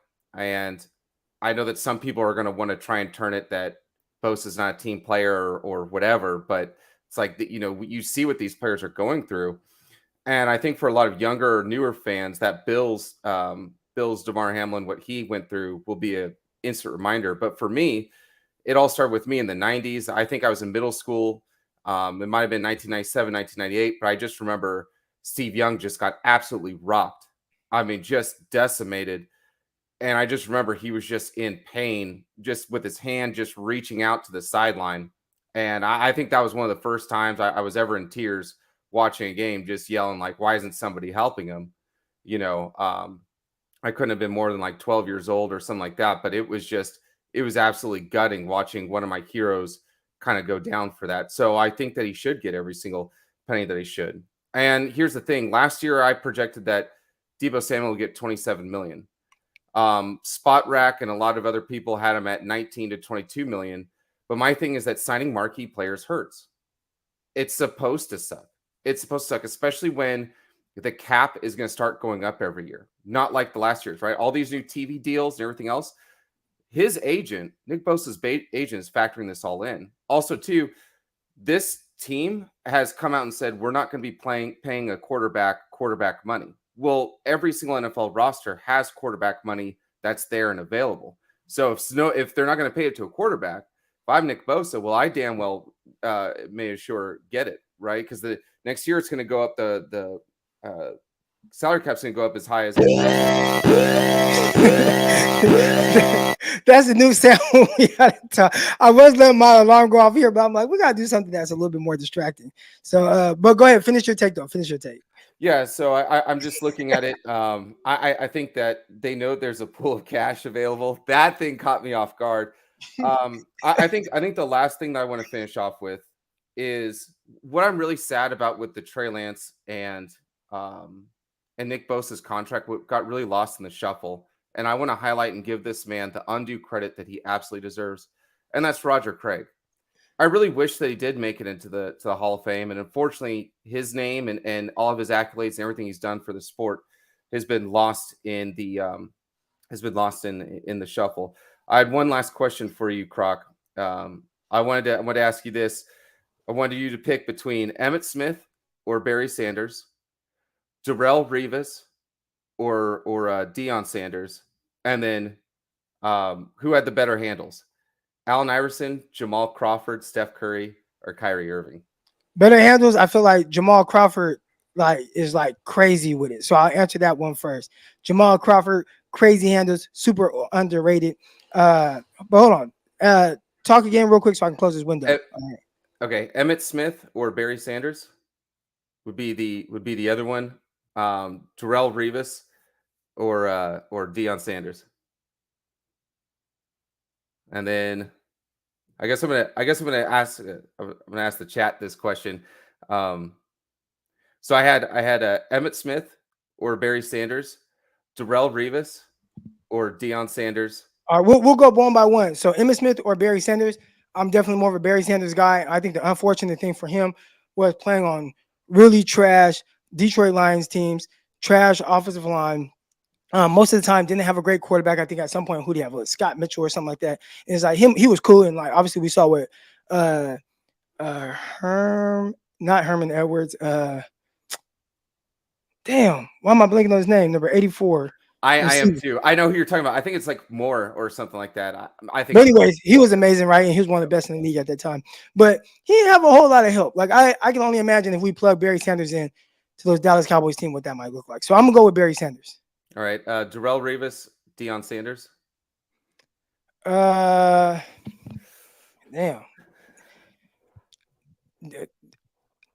Prime is my favorite player of all time. But if we remove him, sometimes and I know that's not the point to your question, but compare Revis to somebody else. Can you do another Revis and somebody? Yeah, so I'll do gosh, that's really hard for me to do with but I mean, I guess the natural one would be Sherman, but they played two different ones. So I'll give you a different question instead. Shanahan or Harbaugh?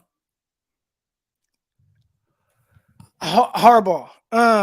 Okay. I like Harbaugh more. Champ Bailey. And Shanahan is amazing. All right, this isn't because I know people are kind of getting on Shanahan right now for some decisions and things like that. Whatever. I think he's an amazing coach. He's a great head coach. All that good. There's just something about Harbaugh. I feel like whatever he did, whatever it was, the way it felt like he instilled confidence in his players. And even if he was lying through his teeth, all his players were the best to him, to the media. And I can only assume that the confidence that instilled in the players that go out and fight for him and go above and beyond. So I'm gonna have to go with Harbaugh. But again, Shanahan does a lot of great things in his own right. But if I have to pick between the two, and you're telling me I can kind of build a staff around that head coach, I would definitely go Harbaugh. Now, if you're saying, hey, would you like Harbaugh to be the head coach and then Shanahan be the offensive coordinator, then we're on to something. Absolutely. But if we're just talking strictly head coach, I would pick Harbaugh over Shanahan, and hopefully I can go find me a legit offensive coordinator and defensive coordinator. Absolutely. Shout out to Champ Bailey, wherever you are. I'm sorry I didn't mention him. Yeah, Champ is amazing. All right. Y'all don't like this one? That's the 2 minute. At least people know when they hear that, it's like, okay, I know my 2 minutes is up. All right, so we're gonna stick with that. All right, here we go. Coming on now, man. We got CJ Gray. CJ, good morning, man. How you doing? All right, man. Man, that's worse. That exit is worse than the Sandman on the Apollo escorting you off stage. yeah. but yeah, the whole Trey Lance thing. I'm just hoping that we can all move past that as the fan base. I mean, we can all have our opinions about how it goes, but right now he's no longer on the team, and so we kind of need to move on. And so that's where I wanted to begin. The second place is the Bosa contract. I felt like when John Lynch said, "Hey, I got the Bosa contract budgeted," I think he was kind of watching the TJ Watt contract. And it was like, sure, we can just give him a little bit more than the TJ Watt deal. He becomes the highest paid edge rusher in the league, and we can move on. But the problem that happened is, in between all of that, is Donald and the Rams, they won the Super Bowl. And then Donald got this ridiculous contract that's just totally ridiculous. And now Bosa wants more money than him. And so even at the threshold of that, that's going to stretch our cap out of control to try to keep other players. I think that Bosa's probably asking for $35 to $40 million per season. You think so? I've been sticking. I don't think it's the yearly amount that's the issue. I think it's just the like something around guarantees or some language in it that's holding it off. I think it's the annual and the guarantees. I think it's both. I think they're miles apart, because if they was even in the same ballpark, I think Bosa would be holding in camp and stuff at least. Yeah. But the fact that he never showed up, and there's no mention of him ever showing up, it just makes me feel like we're in that Chris Jones situation in Kansas City, where Kansas City and Chris Jones, they're miles apart. Chris Jones is making $20 million this season. He want Aaron Donald money or close to it, and they're miles apart. I think Bosa's in the same situation ultimately. Yeah. But my timer's done gone off, so yeah. I want to get out of here. I appreciate you, man. All right. Hey, so I shortened it up, so I'm not gonna do the full but it's just a little, and then okay, my time is up. You feel me? So it's not like super obnoxious. All right, real quick, we got some chats here, and we got Chris. See, here's the tough thing, and this is like, you're not fighting fair, Chris. You know, I mean, well, maybe you are, because everybody can send in a little super chat. But Symmetry 7 or Symmetry, you look like a woman. So that's what Chris says. I have to put this up there because he paid for it. So I have to put it up there. So we have that. And then Jamila and Static got glizzy lips. Casual. Come on, Chris. How old are we, Chris? Oh, it's because she said you got that glizzy 5,000 for Tom Brady. All right. Y'all funny in the chat, man. Y'all are funny in the chat. All right, here we go. Next caller coming up now. We got Eric Dan. Let's go. And this is Eric with the K. Yes. Hey, what's up, Croc? How are you? I'm doing good. Were you the one that called in on the last week? Yeah, Eric with a K. All right, let's go. Yeah, you seemed like obsessed with like the spelling of the name Eric. I don't know. It's a little weird, but it's all good. But yeah, I just got two things to say. First of all, About Brock Purdy, they had a passing chart on First Things First, which showed that Brock Purdy greatly favors throwing to his left. Apparently, the Cowboys figured this out, and then in their playoff game, they held Brock Purdy to 214 yards and 0 touchdowns. That's not good. That's obviously not good. 0 touchdowns. I don't know. Can't get much less than 0. So I don't know how you can say that's good. I've had people tell me, oh, well, the Cowboys have a great defense. What do you expect? Is that where we are as 49ers fans? We're going to make the playoffs. We're going to go up against a team that either has a franchise quarterback or a great defense. We're going to lose, and then we're just going to say, well, they had a franchise quarterback. What do you expect? They had a great defense. What do you expect? This is why you don't give a quarterback, especially a 7th-round Mr. Irrelevant draft pick, you don't give him the keys to the franchise after only 8 starts, because you haven't seen what's going to happen when defenses adjust to him. We haven't seen yet if Brock Purdy can adapt to the defensive adjustments yet. And now they got rid of Trey Lance. The only backup is Sam Darnold.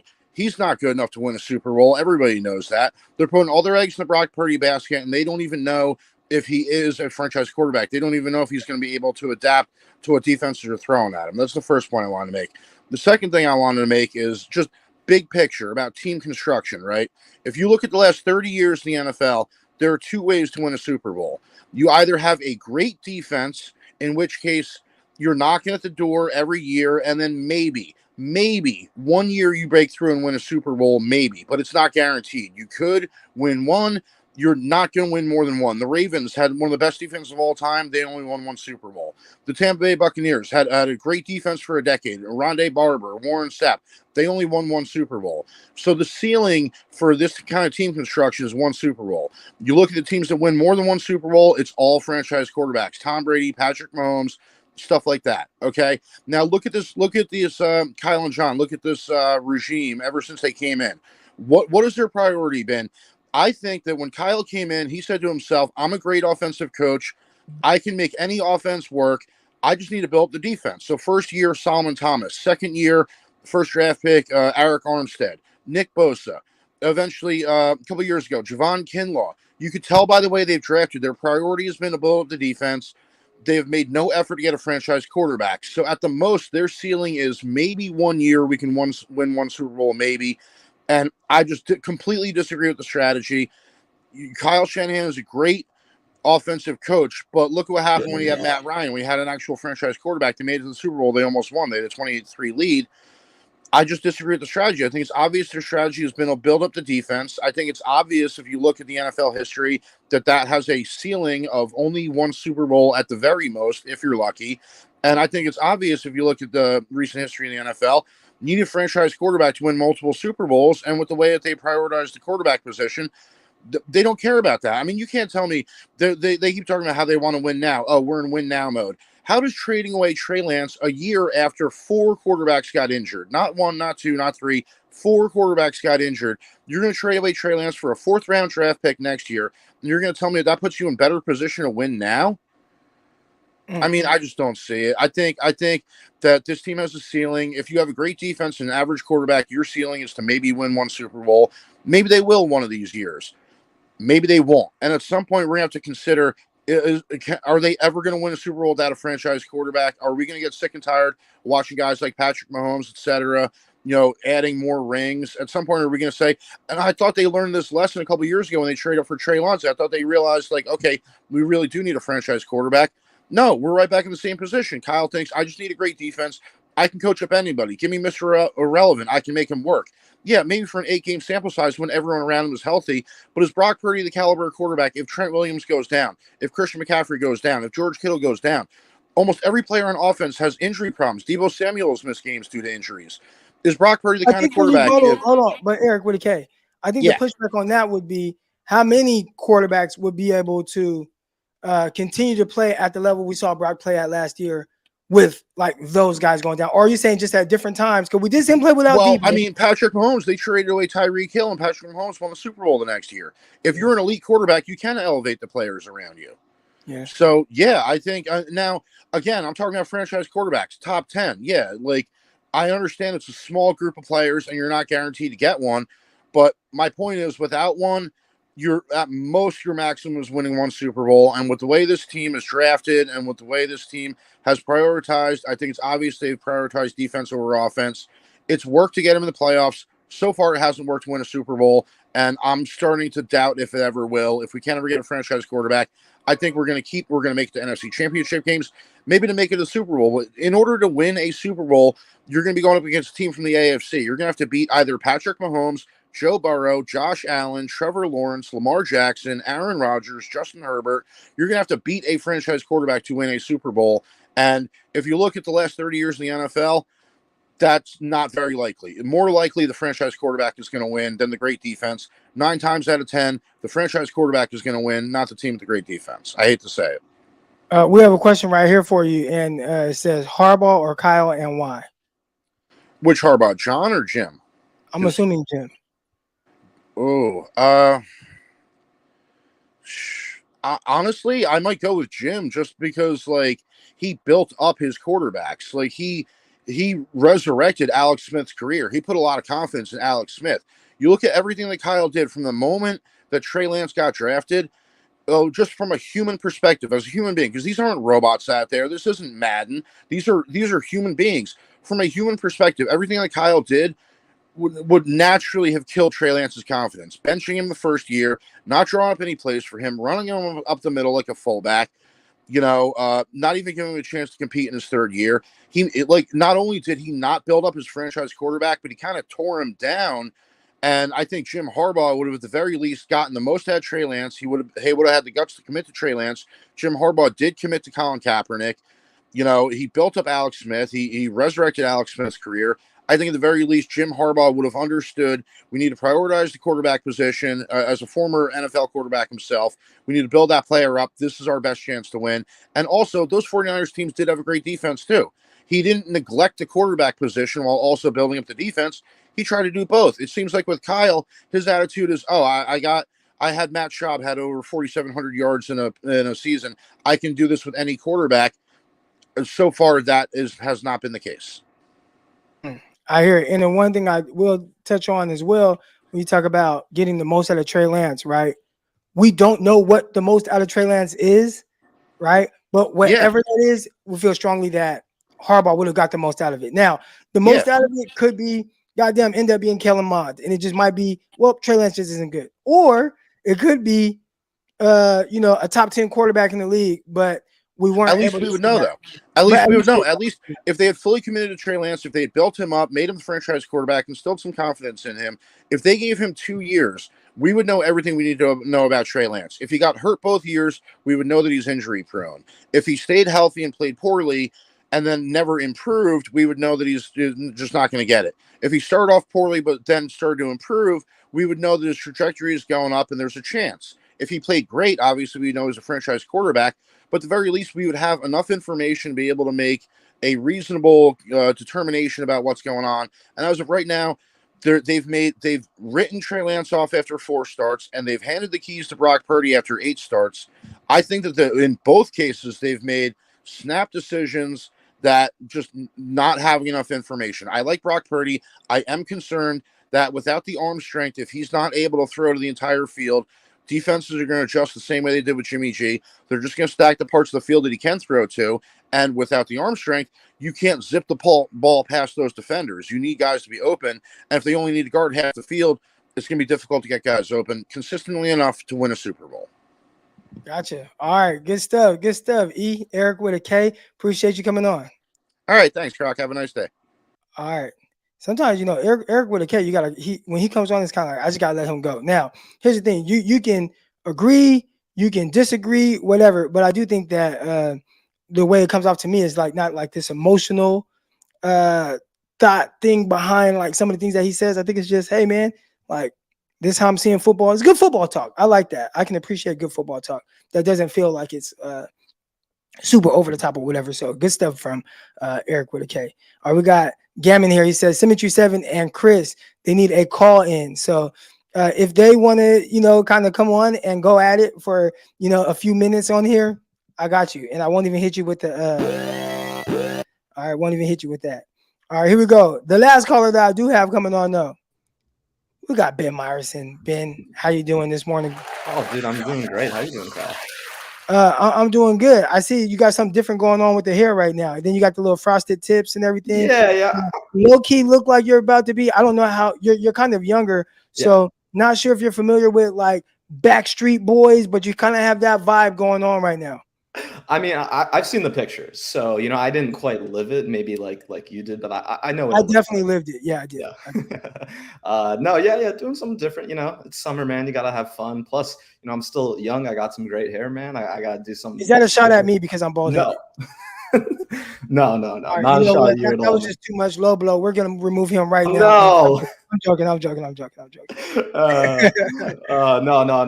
Definitely not a direct shot at you.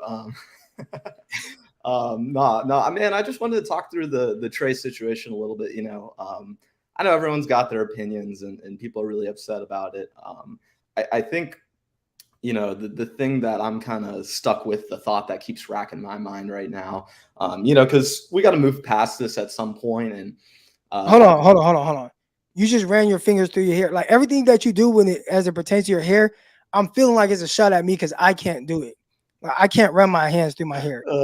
When you did that, it kind of I'm not gonna lie, it made me feel some type of way. But go ahead, keep going. Croc, live through me, okay? All right, there we go. I'll do that. I got you. You can live through me. But if you touch your hair again, I don't know. But go ahead. Do all right. I got you. No more touching the hair. I gotta let you speak because Freaky in here says, Croc, let him speak. So okay, my bad. No, it's all good, man. Oh yeah, floor is yours. I'm gonna stop the clock. You have no clock. You just go. Okay. No, man. I just think the Trey situation. Now that a few days out, I mean, initially, I think the first thing that went through my mind when I see it's the Cowboys is why does it have to be the Cowboys? Why like that team in particular that was hurtful and and I was pretty pissed about that. But I think the further and further I get away from it, the thought that I'm left with is just how impatient Kyle and John and the franchise have been with Trey. And I think that's kind of the most concerning pattern to me is that they seem to have this kind of impatience and this kind of like instant gratitude with the quarterback position where, we saw it with Jimmy. He played 5 games. They gave him the richest quarterback contract ever at the time, which of course contracts were going up and it wasn't the worst travesty ever, but still they went ahead and did that. This past year, we saw what happened with Brock, and I think Brock deserves to start this year. I think he should be the guy this year. But I also think the impatience they're showing with that position overall, and more so how it's gone towards Trey, is like it's just really concerning to see Kyle take that kind of approach. Because I think, the thing with Kyle and this franchise, and especially kind of seeing how other teams have been talking and fans of other teams have been talking about the 49ers, we know Kyle has that much power, and that he controls the roster and he picks Trey and he probably is making a lot of the first and second and maybe even third round decisions. And I think any other franchise, the owner would step in after this sort of Trey Lance move and to say to him, hey, you royally screwed this up. We think you're a great coach. We think you do all these great things, but you haven't shown the patience and the understanding of the quarterback position and the roster and how it all fits together to keep getting this leash with the quarterback position. Now, I'm not saying they should take power away from him or anything like that, but I do think Kyle's just hinging his entire 49ers career on Brock Purdy, which I get it because I get it. Brock performed really, really well, but they also just didn't see Trey through. And I think that's the thing that's always going to bother me more than anything is they got a 4th round pick for Trey. Maybe in a few years' time, if next year, right? Trey would have had a year left on his deal. If they would have kept him, if he would have stuck around, if he hadn't played all year, probably would have been worth around the same, maybe a little bit less. And I just don't know if that difference between, giving up on him now and just waiting to see it play out was worth it. That's the thing that really bothers me is that they just didn't let this situation play out. Maybe it wouldn't have worked out. Maybe Trey's not the guy we all kind of thought maybe he could be. Maybe he is a bust.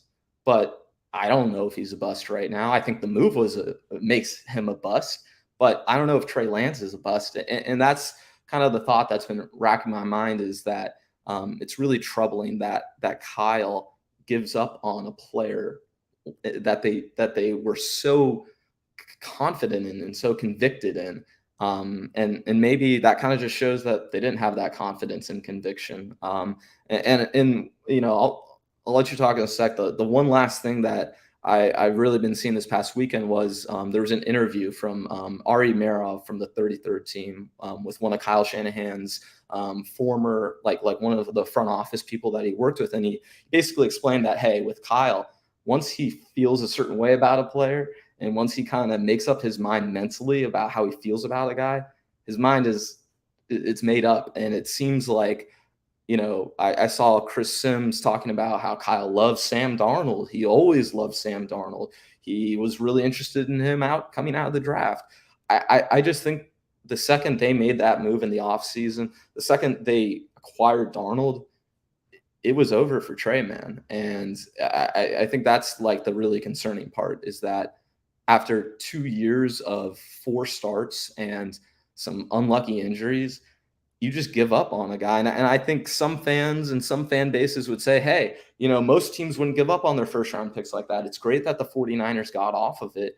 But with the quarterback position and with how little the sample size we have of Brock Purdy, and the fact that Trey Lance still had multiple years on his deal, I just, it just doesn't make sense. And I think, man, that's just the thing that really troubles me, is that it doesn't make sense. If you're a head coach like Kyle, you're a problem solver. And they kept saying that, we couldn't get these, the reason we got rid of Trey is because we couldn't get the reps for Trey. He couldn't improve all this and that. And I'm sorry, Kyle, but that's just not a good enough excuse for giving up on that kind of a guy. And even though I understand what he's saying, I just don't think, it just doesn't make sense, man.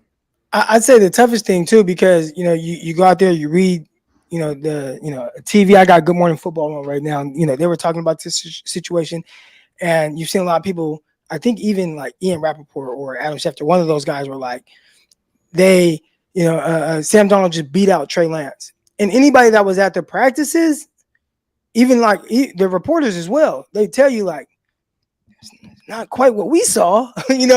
Now Kyle said, 10 days ago, and he said that a few days ago. So we're saying like 13, 14 days ago now, he started talking about how Sam Darnold started to kind of separate himself from Trey Lance. And to me, it felt more like it was something that he was kind of waiting for it to happen. And then the first game in the preseason against the Raiders, he saw some things where it's like, this is very low moment. This is a very low moment. I don't have quite those lows from Sam Darnold. So cool. Like, I've made my decision now. This is going to be the second string quarterback, and I'm good with that, right?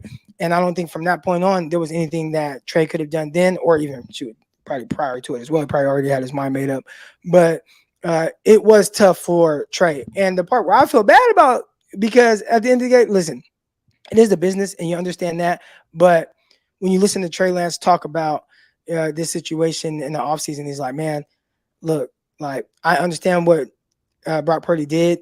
If he's not the guy heading into the season, like, that's not something that I anticipate. He should be the starter, etc. I just want the opportunity to compete. And it did not feel like they gave him an opportunity, not only an opportunity to compete for QB1, but they said there's an opportunity for him to compete QB2, and I don't think he quite had that either. So that's tough. I've talked about why I felt like Kyle would name Darnold QB2, and to me, we said it on this show. I've said it on Locked On 49ers. It felt like you had less lower moments with Sam Darnold. But then, shoot, in that last game, he threw a ball, hit a guy in the chest in the end zone, a DB. He was erratic. He was missing on the digs and things like that. And it's like, yeah, you're probably better off just keeping Lance as QB2. But, hey, it's water on the bridge now. Nothing you can do about it. I wish the best of luck to Trey Lance, and look forward to seeing kind of what the Cowboys do, and with getting behind him and whatever's best for his development. So that's going to be fun to see. I just hope he gets an opportunity, man. I think that's the thing where I like Trey's is exactly my age actually. So Trey's 23. I'm 23. We both graduated high school in 2018, and I just because I saw this whole thing. Graduates in 2018. He started 19 football games since then. And I know, like you said, it's a business, but man, I just can't help but feel for the guy and the like I don't know, just being that age myself. It's not that it's hard being a young person or anything, but man, you're trying to figure out life. You're trying to figure out all these sorts of things. And I just feel like the mental anguish of what he's gone through these last few years, I'd be rattled. So I can't even imagine how he feels. And I'm sure he's an ultra confident guy and all that, but I don't know, man, just, I can't help but feel for a guy who like you said, I think the interview, if people want to go back and see a really good Trey Lance interview, the one I was actually watching last night was he got interviewed by Rich Eisen at the Super Bowl this past year. Yeah, and that's what I was alluding to. Yeah, that's okay. Yeah, that's exactly that interview. That's a fantastic interview. And that gave me a lot of insight into, okay, how is Trey approaching this offseason? And like you said, he just wanted an opportunity to compete. And with the Sam Darnold thing, I think, like you mentioned, with the game, the Raiders game, right? That's where Kyle said he really separated. And I know in his press conference, Kyle clarified that it was really the few weeks, that Sam Darnold started building up. But I think, like you said earlier, it's more like Kyle wanted Sam Darnold to go out there and show that he was just good enough, and confirmation bias, essentially, that, hey, I want him to go out there and not completely crap the bed and show us that he's competent enough to make it run. So, yeah, I think, looking at it from Trey's perspective in that interview that you were talking about, it's a real bummer that he kind of just never got a chance this offseason. And that, to me, when I started thinking about all that and if that was real or not, I'm like, oh, this sounds like a conspiracy theory. Like, why would a team do all this and that? But in reality, I think once you start connecting all the dots, Kyle's a guy who makes decisions on his players. He really loves Sam Darnold. It seems like the second Trey broke his ankle and was done, that was kind of just it for him. And there was not really much they were going to do. And I do think there is something to the idea that, hey, Brock Purdy was really hurt coming into free agency. They needed to bring in a guy, maybe. I don't know. I don't think Sam Darnold was that right guy, but and then Trey was also coming off his major injury. So I can understand a little bit the perspective that, hey, we needed to bring in a guy who's at least capable. But at the same time, to give up on Trey Lance at this point in his career, I just think it's kind of indefensible. Even if he is going to be your QB3, I think that's something that you just got to tough it out. I mean, I think to me the troubling thing, Croc, is like, look at how the Jets are treating Zach Wilson right now, who, I mean, talk about a guy that went out and actually played and looked awful. They are giving him way more of a leash than the 49ers gave Trey Lance this offseason. And I think when you put it in the context of that, I don't know, man. It's just I really hope this Brock situation works out for the 49ers. I want this to work. It's not that I don't. It's more just that when you look at the process of how they've went through this, the fact that they essentially gave up on Trey Lance after 4 starts and spending 3 first-round picks and a third, man, that's just tough. It's something that we've never seen, and we probably never see anything like that again. So it's interesting, but yeah, man, Ben, appreciate you coming on, man. Appreciate you, Croc. All right. Here we go. We have some things in the chat. We got Symmetry 7 says, Croc, the next person that mentions me in the super chat, you got to give me 10%. This is madness. I need to cut from these eggplant writers. All right. And then we got CJ Gray. He says Purdy can hit all areas under 20 yards. I think Purdy can hit all areas, period. I don't think it has to be under 20 yards. I think he can hit all areas. I think it's the throw that will be asked of him to make within those 20 yards or further. That's the difference between the guy, as it pertains to arm talent or whatever. All these guys can throw the ball. Like, you can throw the ball 55 yards in the air. It's the trajectory of it. Does it hang in the air? The velocity behind it within a certain area of the field. If he's on a far hash and his feet can't be under him, can he still whip out a deep out 18-yard drive throw? It's those things where the arm starts to matter. But just being able to hit areas under 20 yards, he can do that up and down the field.